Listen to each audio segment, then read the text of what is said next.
नमस्कार, स्वागत है आपका झारखंड समाचार में। सिकटिया मेगा लिफ्ट सिंचाई योजना का शिलान्यास करते हुए विरोधियों पर जमकर बरसे हेमंत सोरेन। कहा प्रचार करना नहीं आता, गुजरात और महाराष्ट्र से भी आगे बढ़ेगा झारखंड। तो वहीं झारखंड में अब सरकारी स्कूलों में अब खेल खेल में पढ़ेंगे बच्चे, तनाव से रहेंगे कोसों दूर, शिक्षा विभाग का बड़ा प्लान। और एनसीपी विधायक कमलेश सिंह का बड़ा बयान, सरकार के मुखिया बालू की कालाबाजारी करा अपनी जेब भर रहे हैं, राज्य में हो रही है बालू की कालाबाजारी। तो वहीं झारखंड टेट नियमावली 2023 को लेकर 5 साल में तीसरे संशोधन की तैयारी, परीक्षा एक भी नहीं। तो अब तक की सभी बड़ी खबरों पे बात करने से पहले आपसे छोटी सी अनुरोध है कि कृपया वीडियो को एक प्यारा सा लाइक अवश्य कर दीजिएगा, क्योंकि आपका एक लाइक करना ही हमारे मेहनत का फल होता है। तो शुरुआत करते हैं आज की पहली और बड़ी खबर से।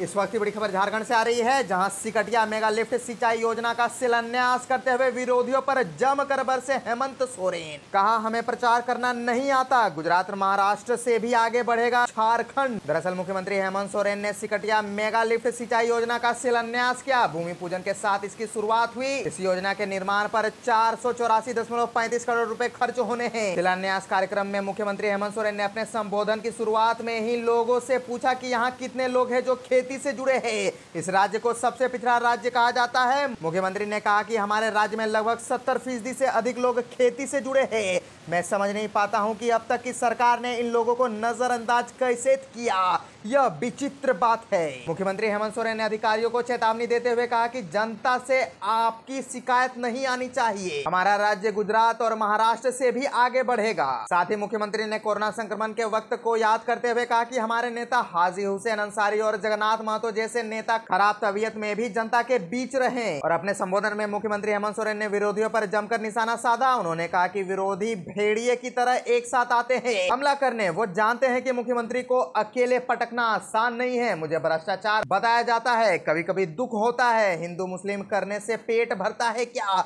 विपक्ष के पास जाति धर्म के अलावा उनके पास कुछ नहीं है। विपक्ष के बहकावे को नजरअंदाज करके देखिए, यह लोगों को लड़ाएंगे, वही राजनीति रोटी सेकेंगे। झारखंड के लोग एक साथ रहें, एकजुट रहे। मुख्यमंत्री हेमंत सोरेन ने विरोधियों पर निशाना साधते हुए कहा कि पूर्व की सरकारों ने किसानों को समाप्त करने की साजिश रची है। आपने देखा होगा कि देश की राजधानी में किसानों ने 1 साल तक विरोध प्रदर्शन किया। अगर आज वह कानून लागू हो जाता तो इतने किसान हाथ खड़ा कर यह बताने की स्थिति नहीं होते कि वह खेती से जुड़े हैं। राज्य के अंदर 1200 से 1500 mm बारिश होती है, कई चेक डैम बराज बने हैं, लेकिन किसान आज भी किसान बारिश के भरोसे है। झारखंड से और एक बड़ी खबर आ रही है कि सरकारी स्कूलों में अब खेल खेल में पढ़ेंगे बच्चे, तनाव से रहेंगे कोसों दूर, शिक्षा विभाग का बहुत ही बड़ा प्लान। दरअसल झारखंड की हेमंत सोरेन सरकार की योजना है कि पढ़ाई को लेकर बच्चे तनाव से कोसों दूर रहें और खेल खेल में अपनी पढ़ाई पूरी कर ले। शिक्षा विभाग इसकी तैयारी में जुटा हुआ है और आपको बताते चले कि इसके लिए शिक्षकों को ट्रेनिंग भी दी जा रही है ताकि वे स्कूल के बच्चों को खेल खेल में पढ़ा सके। इसके जरिए प्रयास है कि तनाव मुक्त रहते हुए सरकारी स्कूल के बच्चे नैतिक शिक्षा ग्रहण कर सके। राज्य के 80 उत्कृष्ट विद्यालयों और 41 अन्य स्कूलों में इस योजना को लागू करने की तैयारी की जा रही है। इससे बच्चों के अंदर सोशल इमोशनल लर्निंग के तहत जीवन कौशल विकसित करने का प्रयास किया जाएगा। बताया जा रहा है कि बच्चों के लिए प्रतिदिन 45 मिनट की 1 घंटी होगी। हालांकि इससे हर विषय की पढ़ाई के साथ बीच में 10 मिनट के कार्यक्रम के जरिए बच्चों को तनाव मुक्त किया जा सकता है। इस कार्यक्रम का नाम दिया गया है हर्ष जोहार पाठ्यचर्या। नाम की तरह ही बच्चों को खुश रखते हुए पढ़ाई करने का प्लान तैयार किया गया है। झारखंड के सरकारी स्कूल में पढ़ने वाले बच्चों को अब खेल खेल में शिक्षा देने की योजना है। हर्ष जोहार पाठ्यचर्या के जरिए बच्चों को न केवल नैतिक शिक्षा बल्कि तनाव मुक्त वातावरण में कैसे पढ़ाई करें, इसके तरीके भी बताए जाएंगे। फिलहाल इसकी शुरुआत उत्कृष्ट विद्यालय से हो रही है। शिक्षा विभाग की पहल से 80 उत्कृष्ट विद्यालयों समेत 41 अन्य स्कूलों में हर्ष जोहार पाठ्यचर्या लागू करने की तैयारी की जा रही है। बच्चों के अंदर सोशल इमोशनल लर्निंग के तहत जीवन कौशल विकसित किया जाएगा। राज्य में हो रही है बालू की कालाबाजारी, सरकार के मुखिया बालू की कालाबाजारी करा अपनी जेब भर रहे हैं, बोले एनसीपी विधायक कमलेश सिंह। राज्य के मुखिया 2 साल में बालू की नीलामी पर कोई ठोस निर्णय नहीं ले सके हैं। आलम यह है कि डेवलपमेंट का कोई काम नहीं हो रहा है।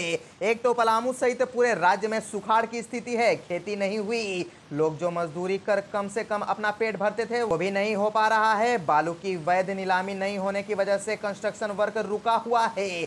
स्टॉक से जो बालू मिल रहा है वो भी औने पौने दाम पर उपलब्ध है। पलामू सहित पूरे राज्य में बालू की कालाबाजारी हो रही है। बालू पर सरकार की ओर से निर्णय नहीं लिया जाना बताता है कि सरकार के मुखिया बालू की कालाबाजारी करा अपनी जेब भर रहे हैं। ये बातें राष्ट्रवादी कांग्रेस पार्टी के प्रदेश अध्यक्ष व विधायक कमलेश सिंह ने कही। उन्होंने बातचीत के क्रम में सरकार को चेतावनी भी दी। उन्होंने कहा कि पलामू में बालू घाटों की नीलामी नहीं हुई है। हर रात सैकड़ों ट्रक बालू का अवैध कारोबार चला रहे हैं। ऐसे में पार्टी अब आर पार के मूड में है। उन्होंने कहा कि पलामू में बालू के इस खेल में स्थानीय प्रशासन से लेकर जिले के बड़े अधिकारी तक शामिल है। सरकार भी बालू की कालाबाजारी में संलिप्त है, पर अब इसे बर्दाश्त नहीं किया जाएगा। अब बालू के मुद्दे को लेकर एनसीपी आर पार की लड़ाई लड़ेगी। अगर जल्द बालू घाट की नीलामी नहीं हुई तो पार्टी राज्य में बड़ा आंदोलन करेगी। एनसीपी की माने तो बालू की अनुपलब्धता की वजह से राज्य में 2 साल में भवन निर्माण और विकास कार्य प्रभावित है।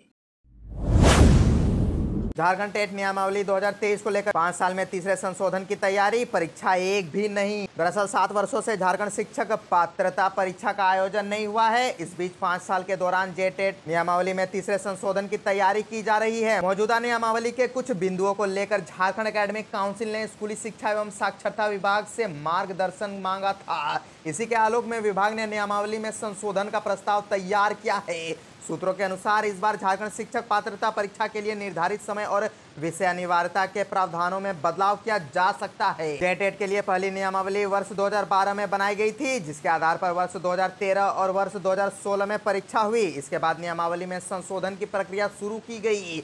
वर्ष 2019 में नियमावली में संशोधन को कैबिनेट से स्वीकृति मिली। और बताते चले कि विभाग द्वारा परीक्षा लेने के लिए जेक को प्रस्ताव भेजा गया। जेक ने परीक्षा के विभिन्न विषयों में अंकों में एकरूपता नहीं होने की बात कर शिक्षा विभाग से मार्गदर्शन मांगा। इसके बाद वर्ष 2022 में नियमावली को संशोधित किया गया। परीक्षा के लिए फिर जेक को प्रस्ताव भेजा गया। हालांकि नियमावली में फिर विसंगति रह गई, जिसकी वजह से जेक ने एक बार फिर विभाग से मार्गदर्शन मांगा है। और गणित सीटेट में भी अनिवार्य है, लेकिन प्रश्न का स्तर इंटरमीडिएट है। इस कारण गणित अनिवार्य होने पर कोई परेशानी नहीं है। जेटेट में कक्षा 1 से 5 और कक्षा 6 से 8 दोनों में प्रश्न की संख्या व समय में भी एकरूपता है। और एक बड़ी खबर आ रही है कि बीजेपी की संकल्प सभा में बोले बाबूलाल मरांडी, का गरीबों का हक मार रहे हैं हेमंत सोरेन सरकार, जनता लेगी हिस्सा। दरअसल भाजपा प्रदेश अध्यक्ष पूर्व मुख्यमंत्री बाबूलाल मरांडी ने विधानसभा स्तरीय संकल्प सभा को संबोधित किया। इस दौरान उमड़ी भीड़ को संबोधित करते हुए मुख्यमंत्री हेमंत सोरेन पर जमकर हमला बोला। बाबूलाल मरांडी ने कहा कि राज्य की हेमंत सोरेन जनता के किए वायदे को पूरा करने में नाकाम रही। सरकार भ्रष्टाचार में लिप्त है। भ्रष्ट और अक्षम राजनीतिक नेतृत्व के कारण झारखंड के हालात बिगड़े हुए हैं। खनन संपदाओं की लूट, मां बहनों में असुरक्षा की भावना, बिगड़ी कानून व्यवस्था, लचर स्वास्थ्य व्यवस्था हेमंत सोरेन के नाकामियों को दर्शा रही है। बाबूलाल मरांडी ने कहा कि हेमंत सोरेन के खिलाफ ईडी का समन जारी होते ही तरह तरह का बहाना बनाकर वे यहाँ वहाँ भागते फिर रहे हैं। अगर वे गलत नहीं है तो ईडी के समक्ष उपस्थित होकर अपनी सफाई क्यों नहीं दे रहे हैं। इससे स्पष्ट होता है कि ऐसी भ्रष्ट सरकार में सिर्फ लूट मची है। उन्होंने लोगों को केंद्र के मोदी सरकार की उपलब्धियों को भी जनता के समक्ष रखा। उन्होंने कहा कि सीएम का अगला ठिकाना होटवार जेल है। बाबूलाल मरांडी ने केंद्र सरकार के कार्यों की जानकारी देते हुए कहा कि राज्य सरकार की खस्ता प्रशासनिक व्यवस्था के कारण कई योजनाओं का लाभ आम लोगों तक नहीं पहुँच पा रही है। हेमंत सोरेन के अधिकारी गरीबों के अनाज पर डाका डाल रहे हैं। उन्होंने उपस्थित लोगों से आगामी लोकसभा व विधानसभा चुनाव में भाजपा को जीत दिलाने की अपील की। इस दौरान बड़ी संख्या में पार्टी के नेता व कार्यकर्ता भी उपस्थित थे। जेएसएससी ने निकाला इंटर स्तरीय परीक्षा विज्ञापन, 863 पदों पर होगी नियुक्ति। 20 अक्टूबर से 19 नवंबर तक ऑनलाइन आवेदन। दरअसल झारखंड कर्मचारी चयन आयोग ने झारखंड इंटरमीडिएट स्तर संयुक्त प्रतियोगिता परीक्षा 2023 का विज्ञापन जारी किया है। इस विज्ञापन के जरिए नियमित और बैकलॉग दोनों तरह के पदों पर नियुक्ति होगी। इस विज्ञापन के लिए आवेदन की प्रक्रिया 20 अक्टूबर से हो रही है। आवेदन की अंतिम तिथि 19 नवंबर तक है। आवेदन ऑनलाइन करना होगा, जो झारखंड कर्मचारी चयन आयोग की वेबसाइट www.jssc.nic.in के माध्यम से होगी। कर्मचारी चयन आयोग की ओर से जारी नोटिफिकेशन के अनुसार 19 नवंबर तक आवेदन करने के बाद 22 नवंबर तक परीक्षा शुल्क भुगतान तथा फोटो एवं हस्ताक्षर अपलोड करते हुए एप्लीकेशन का प्रिंट आउट 25 नवंबर तक कर लिया जा सकेगा। आवेदन में किसी तरह की गलती रहने पर 27 से 29 नवंबर के बीच अभ्यर्थी अपना नाम, जन्मतिथि, ईमेल और मोबाइल नंबर को छोड़कर किसी भी तरह की गलती में संशोधन कर सकेंगे। परीक्षा शुल्क ऑनलाइन दिया जा सकेगा। परीक्षा शुल्क 100 रुपए है। आरक्षित श्रेणी के लिए यह 50 रुपए तय है। और आपको बताते चले कि इस विज्ञापन के जरिए कुल 863 पदों पर नियुक्ति होगी। इसमें नगर आवास विभाग, श्रम निदेशालय, उच्च एवं तकनीकी शिक्षा विभाग, खान विभाग आदि शामिल है। लिखित परीक्षा के बाद कौशल परीक्षण लिया जाएगा। इसमें शॉर्ट हैंड के लिए उम्मीदवारों को 80 शब्द प्रति मिनट तथा हिंदी में 30 शब्द प्रति मिनट की स्पीड से टाइप करना होगा। एसटी और एससी उम्मीदवारों को हिंदी में 25 शब्द प्रति मिनट होनी चाहिए। इसके अतिरिक्त हिंदी टाइप टेस्ट होगा। हिंदी में 25 शब्द प्रति मिनट की गति से 250 शब्द को 10 मिनट में कंप्यूटर पर टाइप करना होगा। इसमें पास करने के लिए 2% से अधिक गलतियां नहीं होनी चाहिए।